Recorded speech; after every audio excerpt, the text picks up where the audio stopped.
Hola, howdy, hello. So, greetings folks, this is Sarana Naranamurthy here to talk about the mind business. Today, the topic of the hour is how prayers originated, or why do we even pray?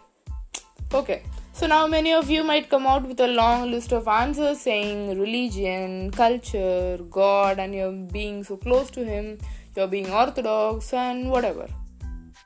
But okay, I'm an atheist and I do pray. But why? Now, if you ask, whom do I pray to? I would say myself. Okay, so now you might wonder why, or you might actually think I'm exaggerating the topping bone. Okay, not at all. So let me explain you. What do we do when we pray? So, when we are going to pray, we close our eyes, we fold our hands, we keep our mind to the complete calm mindset, and we tell our deepest desires, our ambitions, our wishes, what we exactly want from life, what we think we wanted to achieve. Anything which we really feel we wanted, we tell it out without any filters, without actually considering the possibilities of achieving it, without any scaling points, or with no other total point of how you would do it. It's just about what you're going to do, what you needed. This is what is your ambition in your life. By this time, what exactly happens is, when you say this repeatedly to you, to your goals, your wishes, your needs or wants, or everything, we speak things to ourselves. We tell our deepest desires to ourselves. Sometimes, when we really want something, and our mind sometimes actually forgets what we want. It is so busy in recording how our day went, it is so busy in recording other stuff which are going through, and it actually forgets what we really want. So when we pray, we are going to actually remind our mind of what we exactly wanted. Now, this again revolves around registering. Registering to our deepest conscious what we really want in our life. Our most essential needs actually rest in the subconscious mind. So if you would actually want a real complete thing about subconscious mind, you would have already heard it in my episode 3, which totally defines on speaking with yourself. So that is the same concept which is actually brought in the name of prayers. So when you add a lot of religious labels to the prayer, the word prayer might actually become way too complicated, or it might sound way too religious. But trust me guys, it's not.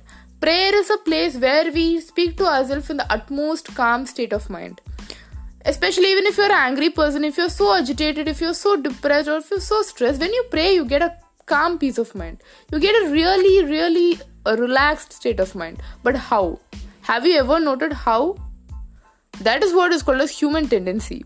When we go and pray, we actually feel that this is the time when I should be calm. I'm going to give all my desires, I'm going to give all my inner, whatever is troubling you, or all my inner emotions to something outside, so that I really feel relaxed. This is the same theory of how you control your mind. When you speak out to someone, you really actually release all the worries which are in your mind. So the same thing happens with prayer. So when you're going to pray, without your knowledge you speak out something, or without your knowledge you speak something to yourself, which actually tunes in your subconscious mind to something which will later get on in your deepest desire. So if you're going to forget something, and if you go and pray, you say, I should forget something. So that word gets registered on your subconscious mind. Again, when you say, I wanted to become an entrepreneur, or I wanted to become a doctor, that thought gets so deepened up, it gets anchored upon your emotion, and what really happens is, your mind starts to work on it. So if you say you wanted to become a doctor, okay, there is a law again, law of attraction, which really say, what you really think of, you become. Your thought makes you. So when you keep on thinking, I wanted to become a doctor, I wanted to become a doctor, I wanted to become a doctor, so ultimately you will go in search of ways which will make you a doctor, and ultimately you end up doing it because you love it so dearly, you love it so much, and so you're going to achieve your ambitions because your subconscious mind is actually preparing you for that. So now you would ask, if prayer is all about speaking to yourself, so why does everything which we pray for doesn't happen? Does it happen? Okay, the answer is no. But why? Because we didn't strive hard for it. Sometimes we pray and we just pray. We don't do anything else. So if you're gonna pray a lot to God, and if you're gonna do all your favorite pujas, and you don't prepare for your exams, will you pass? You would pass, especially when corona or some of the pandemic attacks actually. Okay, in general, it won't happen.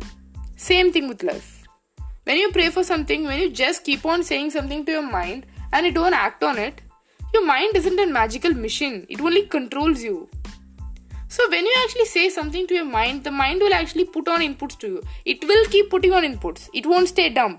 It will definitely give you inputs. It will tell you, okay, you go and do this. You go and do this. But what does your other part of the mind says? Arey yaar, we'll see it later on. Or my favorite show on Netflix is going on. I need to actually see it. Or okay, I have a lot of time tomorrow. Or tomorrow is the 1st of July. So I'll be doing it by then. Or sometimes, no, it's already 5 p.m. and I'm too late. If I start now, I can't finish it. So let me do it at a later on date. Procrastination. This is another thing which actually keeps you from holding on. It actually holds on. It doesn't leave you to achieve your dreams. That is one of the things. So such things happen when you don't actually strive for it. So when you pray and you don't do anything, this is what happens. So you can't leave it as a wish and don't take it as a point of not getting it granted. Be it you're a religious person or you are an atheist, your prayers are answered only by you. Trust me guys, if you cannot do something for you, no one else can do it for you.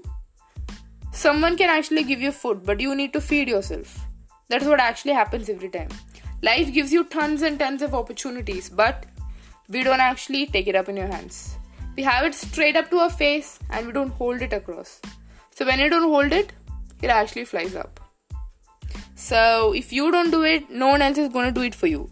So with this podcast, I would like to say, pray a lot, pray to yourself, and most importantly, give the commanding authority to yourself. No one else in your life is going to actually decide for yourself. So decide right, strive right, and achieve what you want.